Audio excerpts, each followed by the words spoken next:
ನಾಳೆ ಕರ್ನಾಟಕ ಬಂದ್ ಎಲ್ಲರಿಗೂ ತಿಳಿದಿರುವಂತಹ ವಿಷಯ. ಆದರೆ ಶಾಲಾ ಕಾಲೇಜುಗಳು ಏನಿದೆ ಅದು ಯಾವುದೇ ಕಾರಣಕ್ಕೂ ಕ್ಲೋಸ್ ಆಗೋದಿಲ್ಲ. ನಾಳೆ ಎಂದಿನಂತೆ ಶಾಲಾ ಕಾಲೇಜುಗಳು ಓಪನ್ ಇರುತ್ತೆ.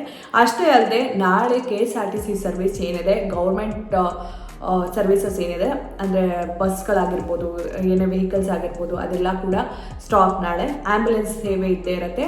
ಹಾಗೆ ನಮ್ಮ ಮೆಡಿಕಲ್ ಸ್ಟೋರ್ಗಳಂತ ಏನು ಹೇಳ್ತೀವಿ ಅದು ಓಪನ್ ಇರುತ್ತೆ. ಸೊ ಎಮರ್ಜೆನ್ಸಿ ಡ್ರಗ್ಸ್, ಎಮರ್ಜೆನ್ಸಿಗೆ ಏನೇನು ಬೇಕೋ ಅದೆಲ್ಲ ಓಪನ್ ಇರುತ್ತೆ. ಆದರೆ ಯಾವುದೇ ಶಾಪ್ಗಳು ಪ್ರೈವೇಟ್ ಅಂದರೆ ಈಗ ಯಾವುದೇ ಒಂದು ಅಂಗಡಿಗಳಾಗಿರ್ಬೋದು, ಏನೇ ಒಂದು ಆಗಿರ್ಬೋದು, ಅದೆಲ್ಲ ಕೂಡ ನಾಳೆ ಕ್ಲೋಸ್ ಆಗಿರುತ್ತೆ. ಸೊ ನಾಳೆ ವೆಹಿಕಲ್ಸ್ಗೆ ನೀವೇ ಅರೇಂಜ್ ಮಾಡ್ಕೋಬೇಕು. ಪರ್ಸ್ನಲ್ ವೆಹಿಕಲ್ಗಳನ್ನ ಅರೇಂಜ್ ಮಾಡಿಕೊಂಡ್ರೆ ನಿಮಗೆ ಒಳ್ಳೆಯದು. ಆದರೆ ಶಾಲಾ ಕಾಲೇಜುಗಳಲ್ಲಿ ಒಂದು ಏನಪ್ಪ ಅಂದರೆ ಎಲ್ಲರೂ ಕೂಡ ಬ್ಯಾಂಡ್ ಹಾಕಬೇಕು, ಬ್ಲ್ಯಾಕ್ ಬ್ಯಾಂಡ್ನ ಧರಿಸ್ಬೇಕು ಅಂತ ಮಾನ್ಯ ಮುಖ್ಯಮಂತ್ರಿಗಳು ಹೇಳಿದ್ದಾರೆ. ಸೊ ಅಷ್ಟೇ ಅಲ್ಲ, ಈ ನಾಳೆ ಹೋರಾಟ ಏನಪ್ಪ ಅಂದರೆ ಕಾವೇರಿಗೋಸ್ಕರ ಹೋರಾಟ. ಕಾವೇರಿ ನೀರನ್ನು ತಮಿಳುನಾಡಿಗೆ ಬಿಡ್ತಿರೋದ್ರಿಂದ ಸೊ ಅದನ್ನು ಕಡಿಮೆ ಮಾಡಬೇಕು. ನಮಗೆ ನಮ್ಮ ಜನಕ್ಕೆ, ಆ ಕರ್ನಾಟಕ ಜನಕ್ಕೆ ಆ ನೀರು ಸಾಲ್ತಾ ಇಲ್ಲ, ಕಾವೇರಿ ನೀರು ಸಾಲ್ತಾ ಇಲ್ಲ ಅನ್ನೋದಕ್ಕೋಸ್ಕರ ಪ್ರತಿಭಟನೆಯನ್ನು ಮಾಡ್ತಿರೋದು. ಸೊ ದಯವಿಟ್ಟು ಎಲ್ಲರೂ ಇದಕ್ಕೆ ಸಹಕರಿಸಬೇಕು.